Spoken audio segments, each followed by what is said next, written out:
local government.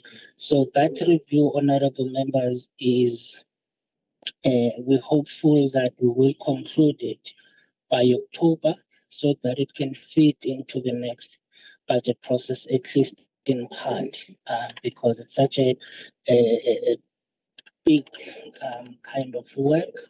So we do think that there's a phase that we'll be able to already announce in the next budget. In terms of the white paper, honorable members, that work is also progressing well. There is a gazetted process that is going to unfold here between end of this month, really, and early next month, to call for public comments in terms of the draft that has been concluded. We've been part of the process. We are noting what is coming from that process as well. In fact, tomorrow there is a meeting between the teams that are looking for the funding model, as well as the team that is doing the white paper, so that we can compare notes and interpret what is coming out of the white paper in terms of what it will mean for the review of the funding model for local government. In the main, honorable members, a lot of the issues that are coming from there, which are speaking to governance, just speaking to the structure of local government, dealing with the two-tier level of a government outside of the metropolitan areas in terms of how that could be dealt with. The issue of powers and function, of course, is one that remains quite critical and important in terms of how we then devise and finalize the funding model for those two. So we do hope, honorable members, that by the time we meet with you again, either in November or early December, we will be sharing with you more concrete outputs that are coming from these two reviews, and how those are shaping the funding landscape for local government, because it's not just about what is coming from the intergovernmental transfer, as in the share of local government from nationally raised revenues. It's also about how a local government can also take advantage and better advantage of the revenue raising powers that it has been provided with. There are suggestions of looking at new revenue sources that can be instituted in a differentiated manner in terms of ensuring that the different sizes of municipalities are looked at quite differently in terms of what can be expected, but also the support that can be provided in ensuring that the ones that already provided for are actually maximized to the fullest, because there is an issue of a limited fiscal effort by municipalities in terms of collecting what is collectible. So we're hoping we'll be able to assist in those regards as well. Thank you very much, Wendy, and back to you, Honorable Chairperson. No, thank you so much, Wendy. We'll then get your guidance if there's anything you want to add. No, thank you, Chairperson. That is the end of National Treasury's presentation, and thanks for listening. Well, thank you so much, Team Treasury, for the presentation. I think it's quite broad. It touches a number of areas and issues. Thank you so much. Honorable members, clarity seeking questions, discussion. You are most welcome, honorable members, to engage. Of course, let me start with Honorable de Klerk, and then we'll go to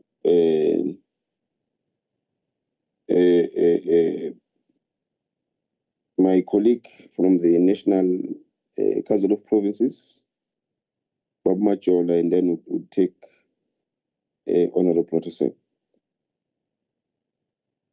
Honorable de Klerk, sir.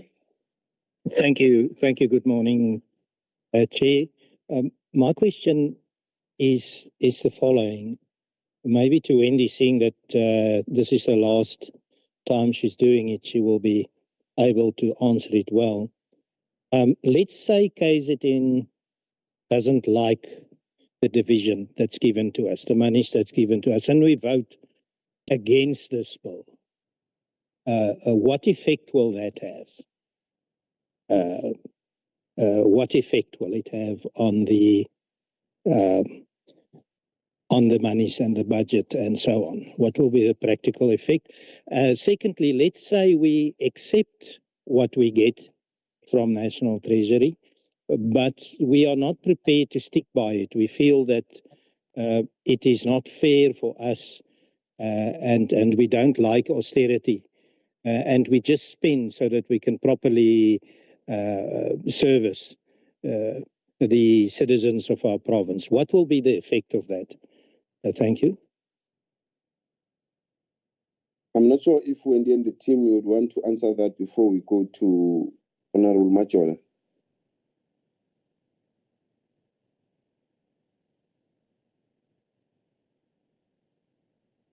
We can answer. Wendy, yes. We can Yes, please. we can answer You- that. Okay, and it's going to be quite a lengthy answer. And the one will be what can be done legally and what can be done positively in this regard. The first one is every province or any province can vote against the Division of Revenue Bill. And where we sit in National Treasury and where Parliament sits, the only thing that is needed is a majority. So if 5 of the 9 provinces vote for the Division of Revenue Bill, the Division of Revenue Bill is passed. In the past, we've had cases where one province objected. We've had cases where all provinces supported the Division of Revenue Bill.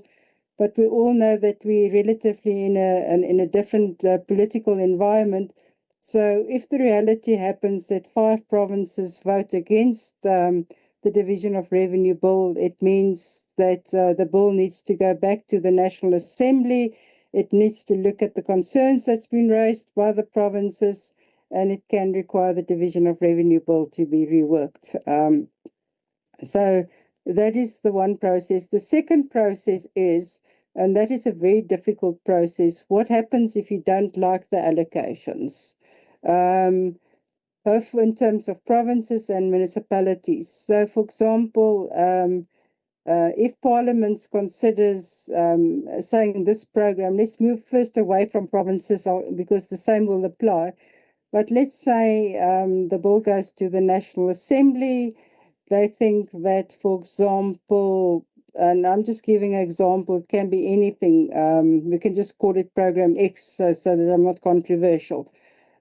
Program X that supports, say, the provision of health is, in their view, underfunded, and they want X billion to be added to that Program X.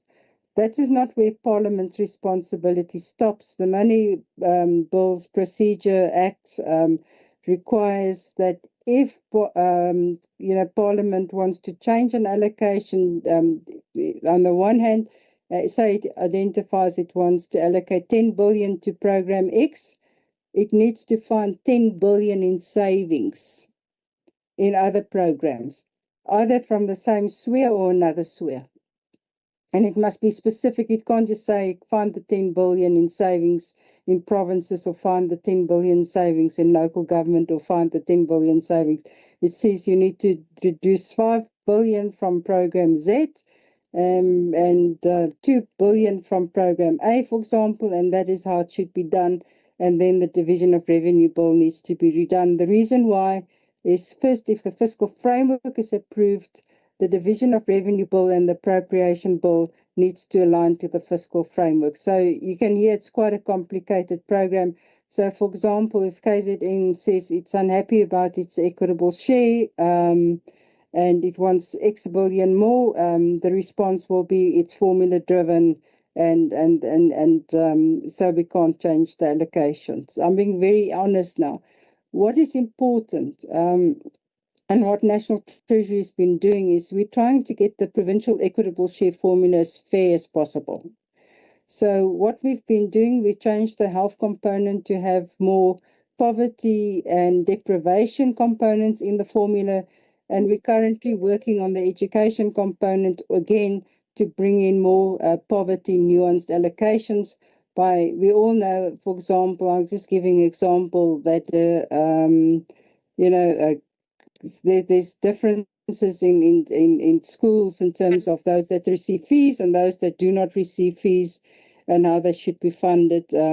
There's differences in the number of poor learners, in schools. Some schools generally serve very poor children, where others,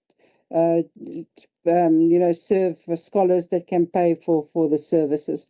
So those type of nuances also need to be taken into account in the education component, and that is also work that we've announced in the budget review, and if we're very lucky, it will be implemented from the 2027 MTF.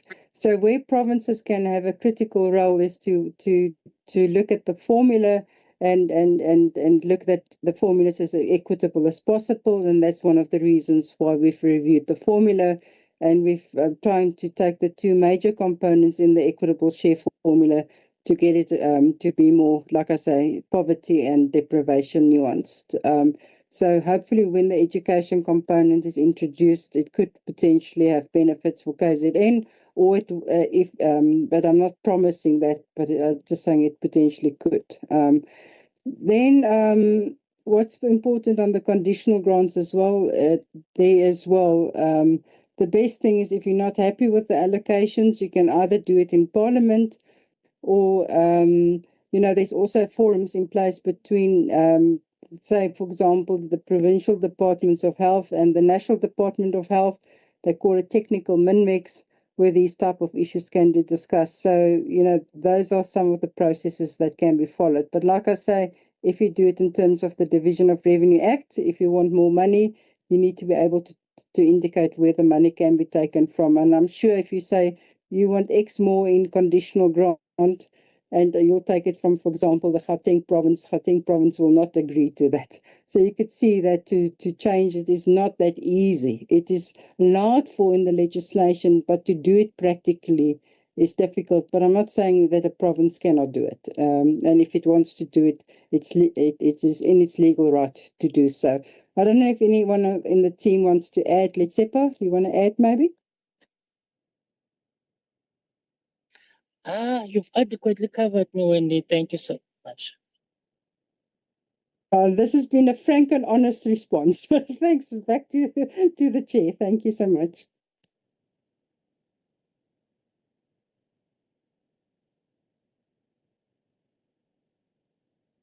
Yes, Wendy, thank you so much. I'm not sure, Honorable de Klerk, if there are any follow-ups into that. Just one, Chair, thank you so much for giving me the opportunity. Wendy, I hear what you say, and that's how I understand it also. But let's say KZN just says, you know what, we don't feel a damn. We just going to spend money. We don't like austerity. It doesn't bother us regarding the budget or the division of revenue bill. We will overspend our budgets as long as we can service the people. What will be the effect of that? Okay, again, sorry, Chair, because I assume it's just a continuation of the question. Hopefully I have not been rude. It was not my intention. But if that happens again, two things can happen. I mean, the first thing is, and we do know, and we're all sympathetic, and I'm sure Emmanuel will agree, we're all sympathetic and we're fully aware that the KZN province is struggling with its budget to keep within its budget, and ensure that service delivery is adhered to. The question is, what do we do in a case where so again, let me start first. What is the preferred approach? When a province struggles to keep within its budget, the key thing is to identify inefficiencies, to identify programs that can be scaled down or closed, to save money, and then to redirect it towards the areas where there's spending pressures. We do know that KZN has done quite a bit of it, but it doesn't mean that there's not still scope to do more of that. So I don't know if Emmanuel, if you want to come in here and add a bit more. And then the second one, what do we do if the province is irresponsible? A province can be responsible in a number of ways. It can be that the majority of the provincial departments behaves. It's, for example, one provincial department that overspends on its budget substantially. What happens there? That national government can, or national department can then intervene, and you know what that means. It means that the province is put on, or the provincial department is put under intervention.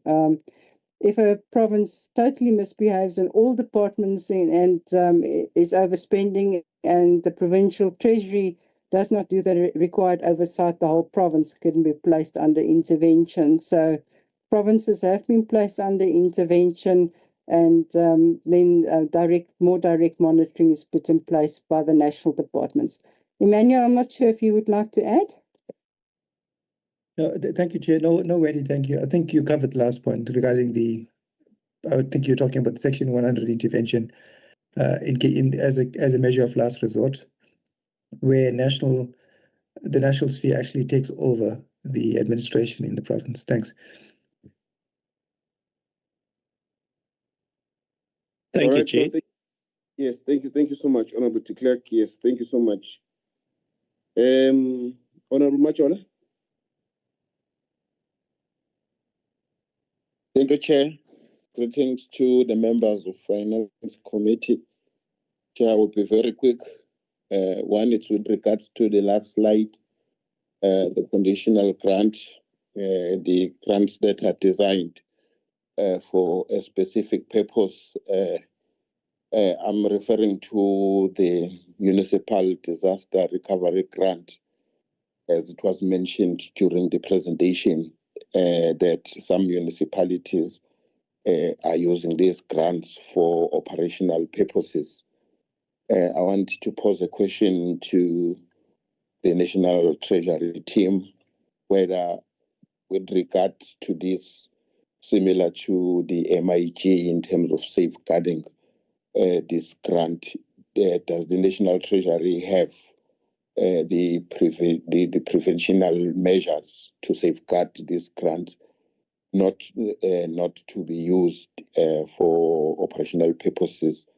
The second one, Chair, with regards to this disaster recovery grant, did I get it correctly when the presenter said that happened in eThekwini? If not, I'm not sure whether they're in a position to highlight which municipality is that. The second one is with regards to the safeguarding of the MIG to those municipalities who are struggling with regards to the capacity to spend the MIG fund while using MISA, DBSA, or the district that has a capacity.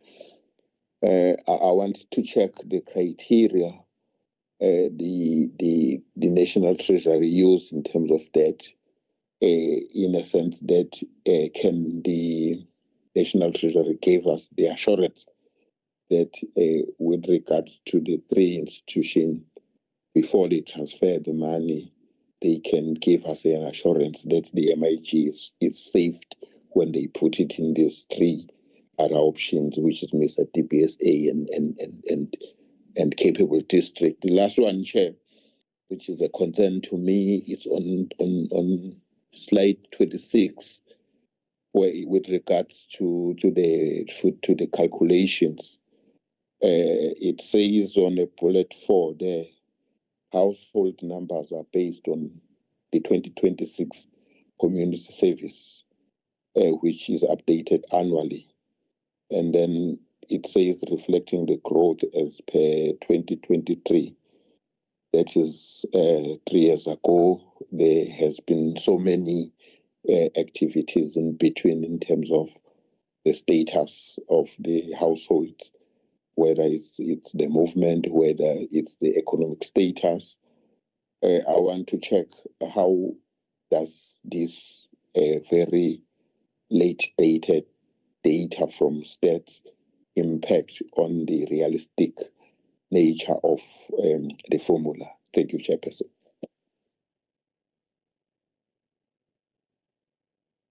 Yes, thank you so much, Team Treasury.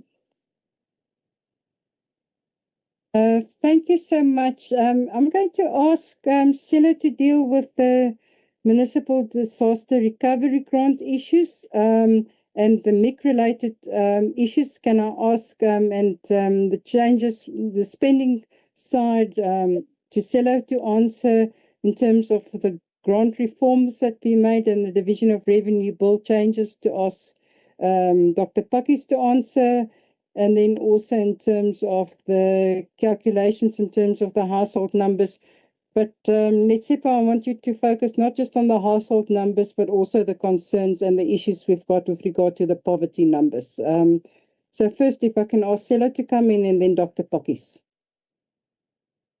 Thanks, Chair, and thanks, Wendy. I will start with the question on what are the preventative measures on the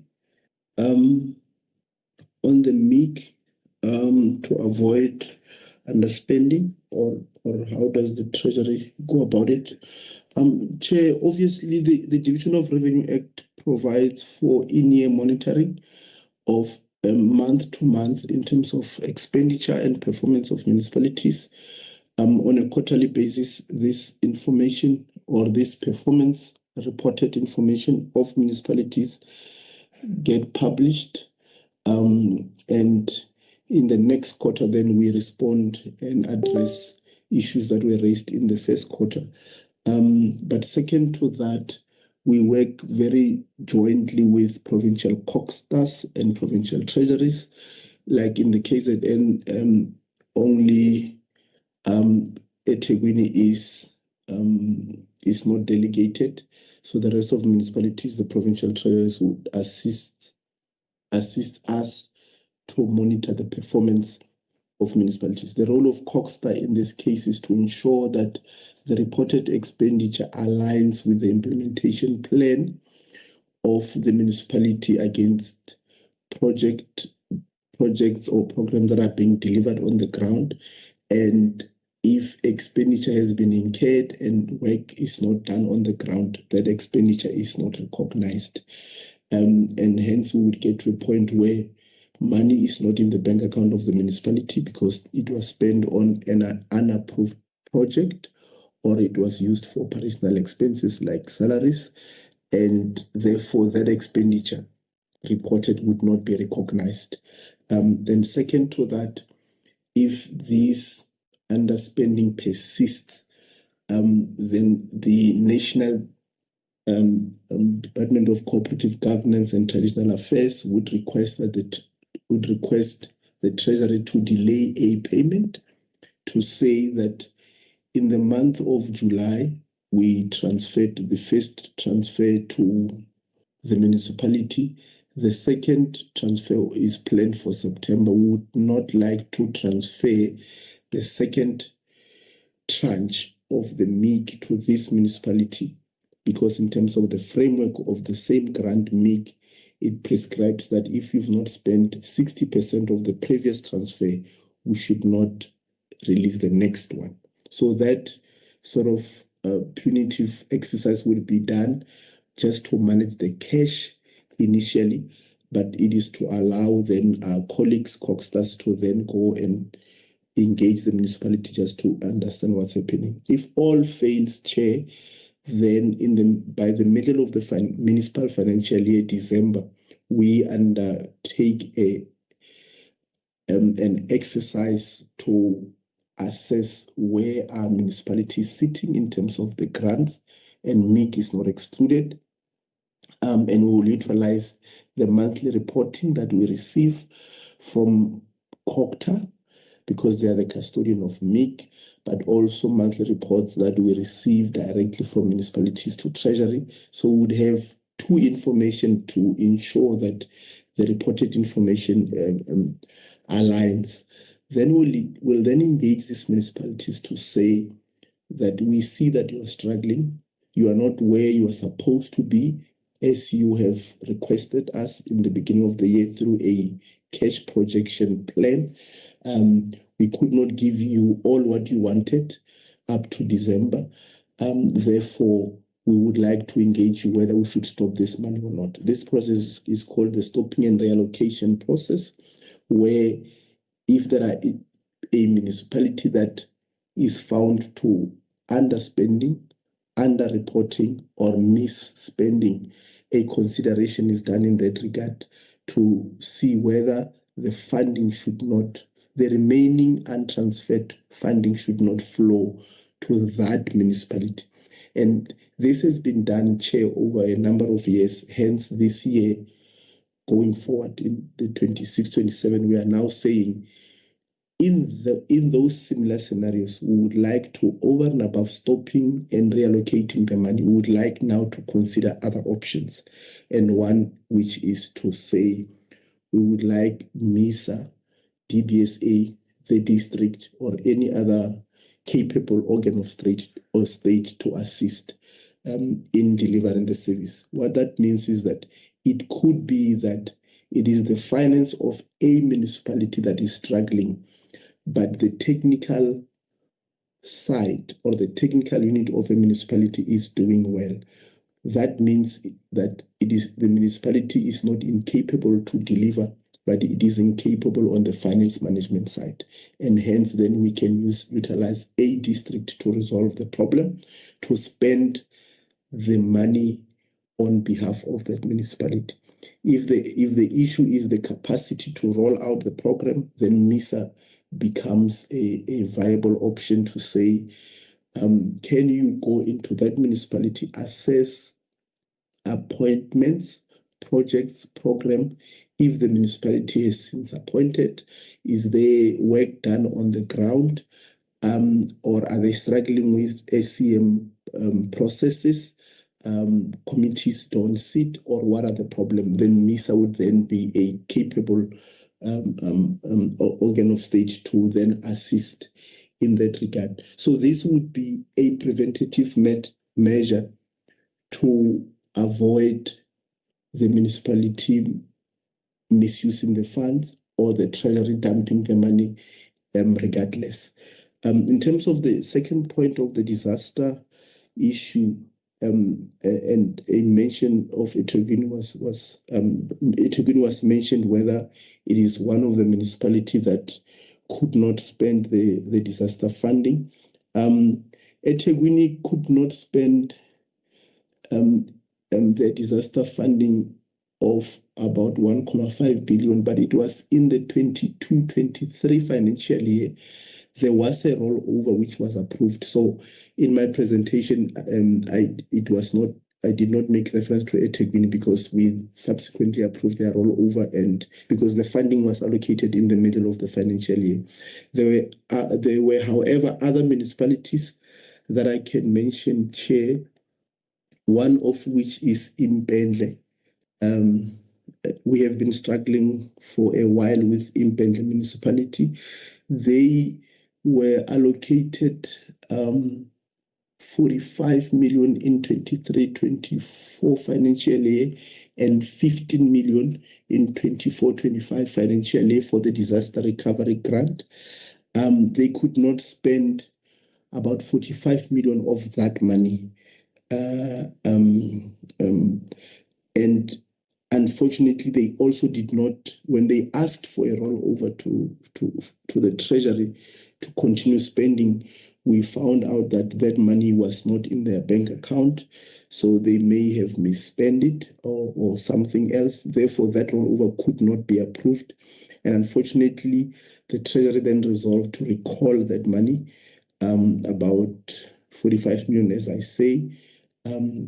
But we've supported the municipality in refunding the money over a period of time, not to take it one shot. In the current financial year 25-26, there was about 38 million, which Impendle could not account for. And it was not only for the disaster, but it was for various other grants.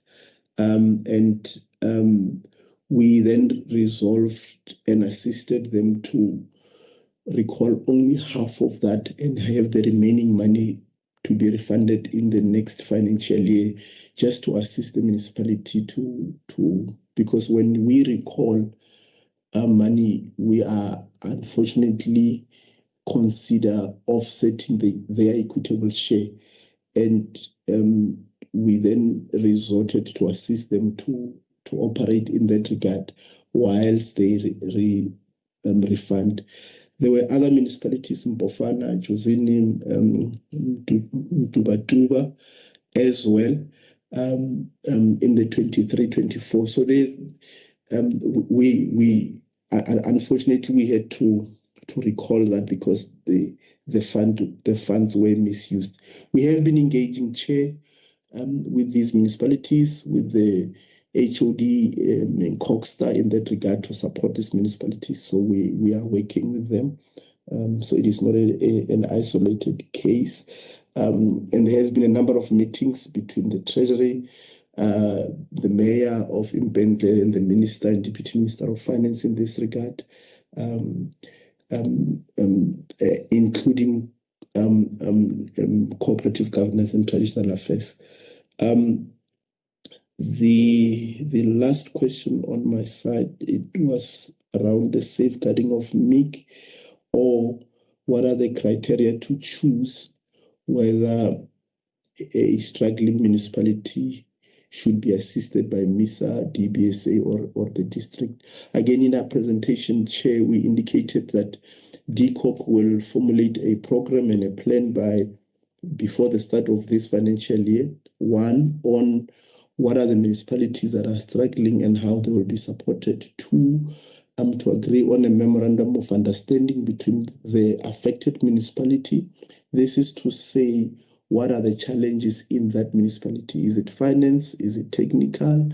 Where are the bottlenecks so that we can find best fit for purpose solution for them in deciding. So this is within the ambit of DCOC to determine the criteria, Chair.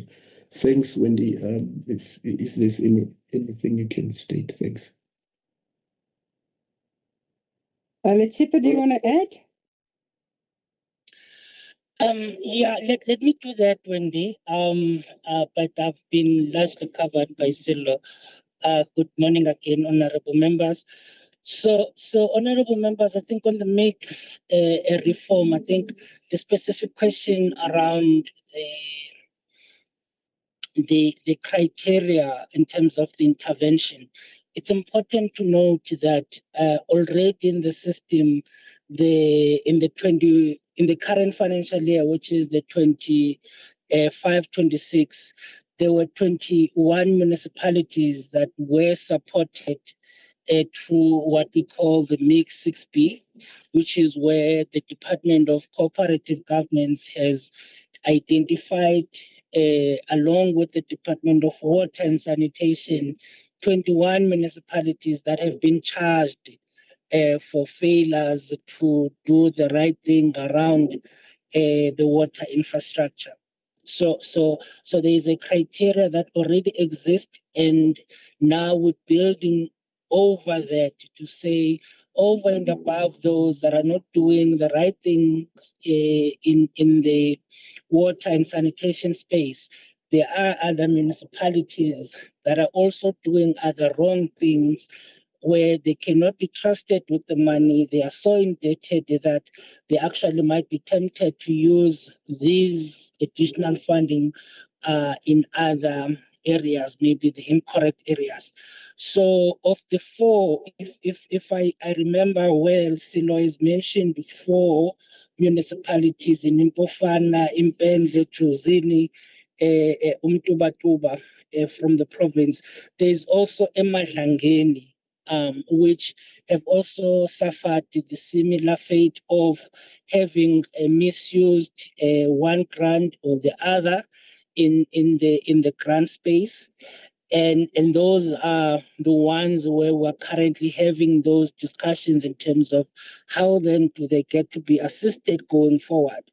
What I want to indicate to the honorable members is that we have already, in one of the grants, which is the energy integrated energy program grant, the INEP for municipalities. We've already excluded these municipalities from receiving those funds, and instead the funds have been given to the districts where these municipalities fall, and those districts are having engagements with the Department of Electricity and Energy as we speak, and ourselves will also be roped in terms of how then do we assist the district, but also how then do we ensure that memorandum of understanding between the district and the municipality is safely guarded.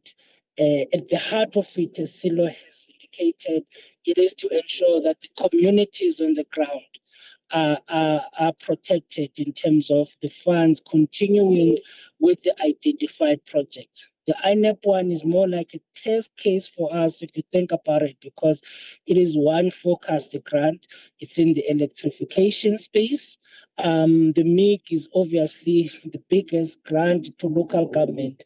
So we need to have a thorough process when we come and approach it through the MIG reforms. And what we would ideally want from our side is capable districts first, as a first point of call, because they are also as close to the people as possible. And then where the district is also experiencing unassailable challenges, then we can start to look at these agencies of government through the national intervention, and then seeing whether the DBSA or the MISA would then be the correct vehicle to assist in that space as well. So we can keep the honorable members updated around this and the ongoing conversations, but then we are actually moving towards refining that criteria that we currently have in terms of the MIG 6B to then allow us to also fund delinquent municipalities that would ordinarily, shouldn't be getting the money, so that we can see how we can devise a support plan for the communities within those municipalities. And the second one, honorable members, I think it's the question on the census data. And I want to indicate, maybe just from the onset, we are not happy with the situation, honorable members. We do feel that the allocation are as credible as the information that is being fed into these formulas. So we're not happy with the delays that underpin the census data. Just to give the honorable members maybe a bit of background shortly, you would know, honorable members, that there was a census. Sorry, Ms. Pakis, my apologies. I would really love you to summarize, because I want to take as much questions from us as possible. Okay. Just the long and short of it, Chairperson, is that we do not have the census data in terms of the poor or income and expenditure parts of it. So that hasn't been released. We've been informed that it is credible to, which then is not so useful for the purposes of the equitable share. So we would have loved to update the formula post the 2023 that we have provided for, but we cannot, because there is no data. But we are working on a plan where the department has actually indicated, the GSTS has said that by January 2027, they would be able to give us the collected data through the continuous population survey. Then we can then start to populate and update the poverty component of the thing. So the numbers are updated every now and then. We last updated in 2023 in terms of the community survey. But in terms of who's poor and who's not, we're still using the data that is coming from earlier work that has been done, which is deemed to be credible going forward. Thanks. Thank you so much. Honorable Machola, we have taken over 30 minutes just answering your questions. Is there any follow-up? No, for the sake of time, Chair. Thank you very much for the response. Thank you so much. Honorable Brother, sir. Thank you very much, Chair, and thank you to, first of all, greetings to everyone on the call. It's good to be with you, and also thanks for all the presentations and all the answers so far. You know, Chairperson, the first comment I want to make is that every year we look at equitable share, every year we wonder whether or not it's fair. And now we just had the admission that basically it's based on faulty or dodgy information. We really need to, as a committee. Hello? May I continue, Chair? May I continue, Chair? So I don't know who's talking over me. So the issue is that we have incorrect information used to determine the equitable share. And that is really problematic. And I just really hope that we can get to a point, hopefully in 2027, where we have the right data to actually determine the equitable share. Because in any formula, if you put the wrong information in, you're going to get the wrong information out. Chair, am I audible? Yes, we hear you very well. Very well. Okay, sorry. Right, thank you very much, Chair. Chair, then I just want to really dig into, just very quickly, into this issue about the grants being converted and reallocated. Chair, what comes across to me as striking is that this entire process cuts us out as the legislature. Effectively, what we're saying is if a municipality does not spend their grants correctly, it gets taken away from them, and as the first step, it gets given to the district. We have no oversight over the district. We cannot call the districts to account to us as to the constitutional model in South Africa. We also, and then if that doesn't work, it goes to people like DBSA, MISA, etc., etc. And what just appears to me to be absolutely obvious, Chair, is that shouldn't Treasury consider reallocating those funds, not to the district municipality, not to DBSA, not to MISA, but to, for instance, provincial treasury, who can then go into those municipalities and affect the work that needs to be done.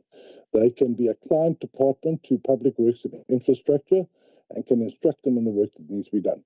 Then, Chair, we as a finance committee can call Treasury, the committee relating to public works and infrastructure can call them, and then, of course, Chair, we as SCOPA, many SCOPA members on this call, can also call those departments to directly account for the work they've done in those municipalities. But this entire ecosystem cuts us out, and we have no opportunity to enforce accountability. We literally just have to sit like bystanders spectators in a game and watch other people play the game, and we can't get directly involved. For instance, Chairperson, you'll remember well when we went down to Midmar Dam, it was a provincial treasury project. We could go and have a look at that. We could put provincial treasury under pressure to get the work done. We have none of that capability at all. So my apologies, would Treasury consider a paradigm shift and not transfer the money from failing municipalities to district or to national departments, but in actual fact to provincial departments, which would greatly enhance our ability to conduct oversight and to enforce accountability. And I think, just as an example, the reductions of the amounts that are going to be going to the public transport network grant in favor of UDFG, if those funds were to be transferred to us, and we could then enforce the public transport systems in eThekwini, for example, we could have a direct line to actually really make those departments accountable to us for the work they are doing in eThekwini.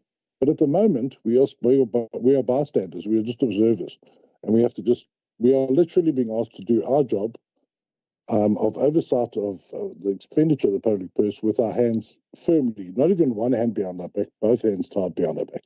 So my question to the Treasury is, will they take this on board and consider a paradigm shift in this regard and do those allocations of grants to a competent provincial authority that can get the work done, and then we have oversight over them?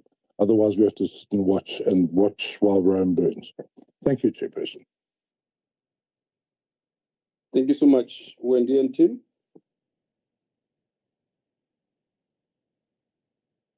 Thank you so much. This is indeed very important questions that's been posed. And the issue of the provinces getting involved, and particularly if we go back in history, very, very, very long ago, before the new dispensation was put in place, where we had wall-to-wall municipalities, we had in KZN a system that worked quite well, where the rural areas in KZN got served by the province, where they then appointed engineers, and these were then deployed to go and maintain infrastructure and ensure credible service delivery.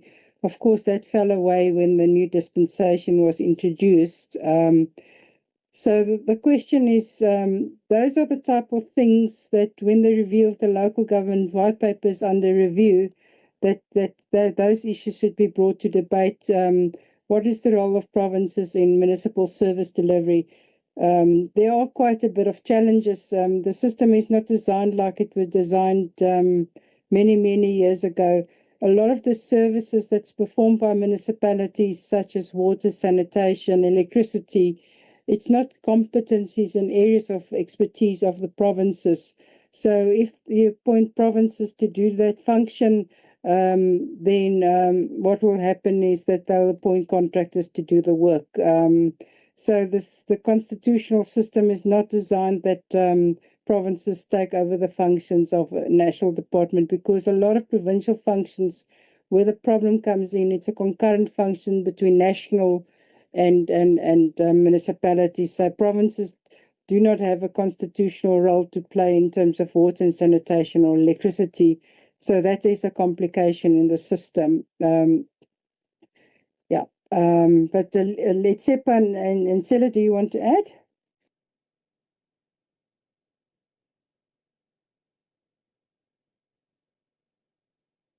I'm okay on my side, Wendy. I'm covered. Thank you so much. No, thanks, Wendy. I think I think it's something that we also can look at, Wendy, from the white paper perspective. I think the commitment has always been that the sphere that is closest to the people should be the one that is supported and getting a preference around when there are failures. And I think the districts in this case were facilitating that process, and the thinking in the white paper also around the districts. So there's a thinking around a dual function in a way. So in the long run, it is to do away with the two-tier level of a local government, but also in the short run, it is the coordinating and strengthening role of districts in supporting the locals.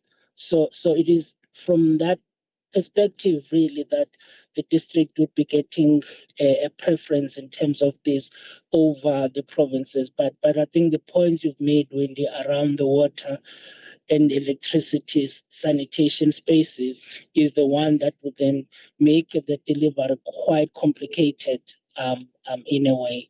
The National Department as a policy holder in this space is still required to play the kind of due diligence and what the provinces have been doing in terms of supporting has been also quite important. Now, if you have both the national and the provinces playing an implementation role, we might also miss a big part of the support that actually needs to be provided to the municipalities in terms of Section 1154 and building the capability of the local space in the main.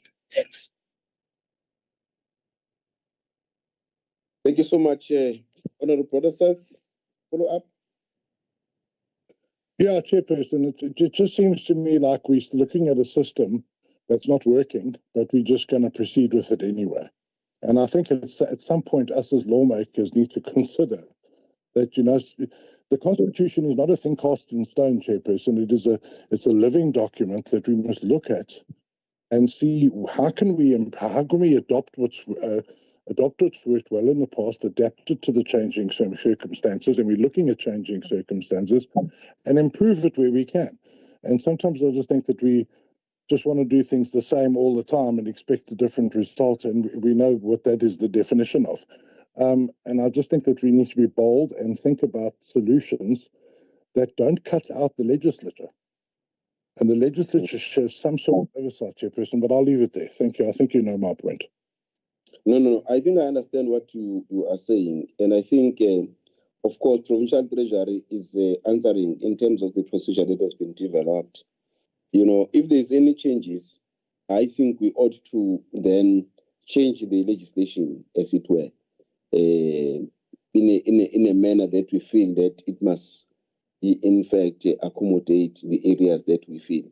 But of course, the Constitution and how we must, the municipalities, you know, I think you've asked this question a number of times, you know, in terms of the accountability and oversight over the municipalities. There's been a grey area that you've been raising. But I think point taken in this regard, and it remains with us as the lawmakers to ensure that that area is dealt with appropriately in terms of legislation. I do not see any other hand at this point in time. I'm not sure if we can take it that we've then got into the end of this presentation. We'll then take the next point, which is the issue relating to the minutes. Otherwise, Wendy and the team, thank you so much. We can excuse you as we proceed with our meeting. You will be allowed to take leave at this point in time. Thank you so much, and goodbye, committee. Thank you. We wish you all the best in your retirement. Thank you so much. Thank you. Bye-bye. Bye. Thank you. Honored members, we've got minutes. Can I be excused to, Chair? Oh, yes, yes. Something to do with the minutes? No, you do not. You do not. You are much. We really appreciate your attendance. You are excused. Thank you.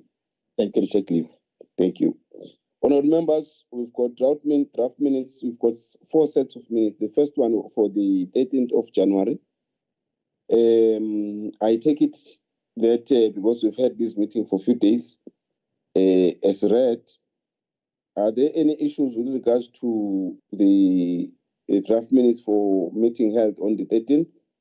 I won't even want us to go page by page because I think we've gone through. The 13th of January, honorable members, can you approve these minutes or are there any issues? I'll propose to. Thank you, Honorable Professor. Any seconder? No, second, Chair. Thank you, Honorable de Klerk. Appreciate it. We'll then go to the minutes for the 5th of January. Any mover or seconder? I move for the adoption. Thank you, Honorable de Klerk. I'd seen the hand of Honorable Dr. Seconded. Thank you so much. And then the minutes for the 16th of February. I'll propose to. Professor, thank you. You have moved. Any seconder?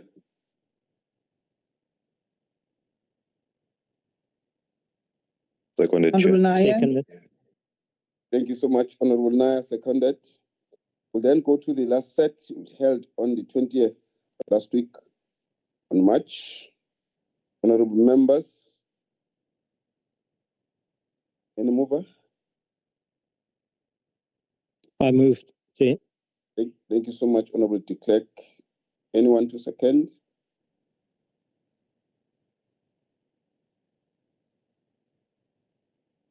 Seconded, Chair. Honorable Tokotela seconded. Thank you so much. Honorable members, thank you so much for your consideration. I think we've then got into the close of our meeting at the tail end. Thank you so much for availing yourself at this point, very early in the morning. We appreciate. The meeting is duly closed. We'll see each other tomorrow in the sitting. Thank you. Oh, excuse me, Chair. Yes. Oh, yes. Yes. Oh, Yes, thanks, Chair. Apologies. Thank you. I have forgotten, honorable members. You know, we are having, or we're supposed to have a public or a site visit into Ilembe for the project that we had a briefing with the provincial treasury last Friday. We had received the approval as per communication that we received from our coordinator. But of course, the approval had been granted. This morning, I was called by the chairperson of chairpersons, chair of chairs, Honorable Dr. Mahlaba, indicating that the approval has been withdrawn, primarily because it was coinciding with the women's caucus event, which is scheduled for Friday. The indication is that the approval had not taken into cognizance that there is a women's caucus event sitting on Friday. And there was a decision that was taken that even in the level of the executive, that if there is anything that has to do with the women's caucus event, that must take precedence out of any meetings or any events or activities of the legislature. And as such, the speaker and the secretary then withdrew the approval, which then means that on Friday we would not be able to go for the oversight. We will have to sit down, look for another date, and then request the approval.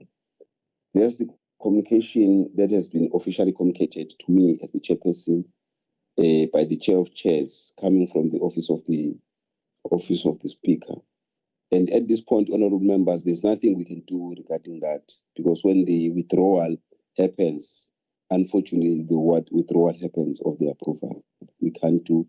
And I think also ourselves, we must just respect the fact that there's a critical event relating to the women's caucus. And as such,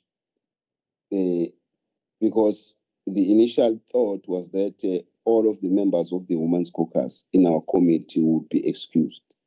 But I think there was a long debate in relation to that previously, that all issues relating to the women caucus are not being taken serious. And as such, a decision was taken that nothing must coincide with such an event relating to women's caucus.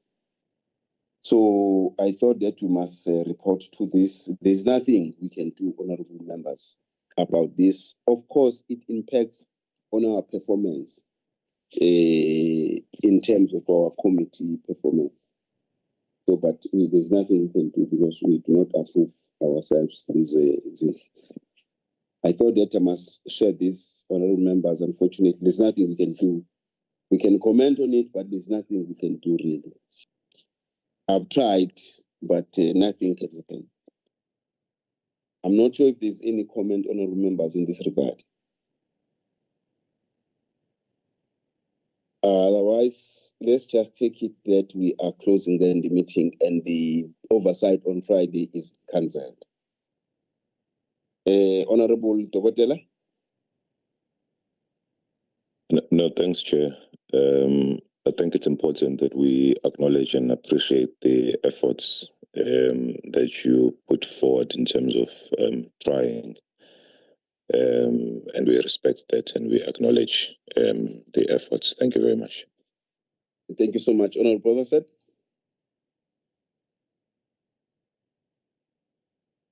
Chairperson, I second Dogotelo Biela's comments. Thank you to you. Yeah, I know that happens. You remember I had 3 oversight visits planned with Scopa and they were all cancelled. So I understand the frustration. Chairperson, just on another item, if you don't mind, I had a chat with Prof yesterday about the US trip, and he had proposed that we go sort of mid-June to sort of late June, and I just pointed out to him the obviously very pressing issue of the National Registration Weekend, which is on 20 to 21 June, and he said he would try and see if he can move the trip more to early June. So we don't, but if unfortunately that trip happens over 20 to 21 June, and I'm sure this affects all of us, I unfortunately would not be able to attend. There's no ways I could miss a registration weekend. So just wanted to bring that to your attention so we're all aware of that. Thank you, Chair. No, thank you so much. I think we'll coordinate a special meeting where we'll discuss this, because I'm still waiting for formal communication from the legislature on our request, which we've done, I think, about 3 weeks ago now, which has not been returned, so that we can discuss this matter in full, so that we do not say we're going, we're not going, we're going, we're not going. So there should be a clear indication, and I think the legislature ought to give us that formal communication with regard to the decisions that have been taken. But I think we'll coordinate a meeting sometime next week so that we are able to exhaust this matter. Otherwise, thank you so much, honorable members. The meeting is duly closed. Thank you. Thank you, Chair. Thank you.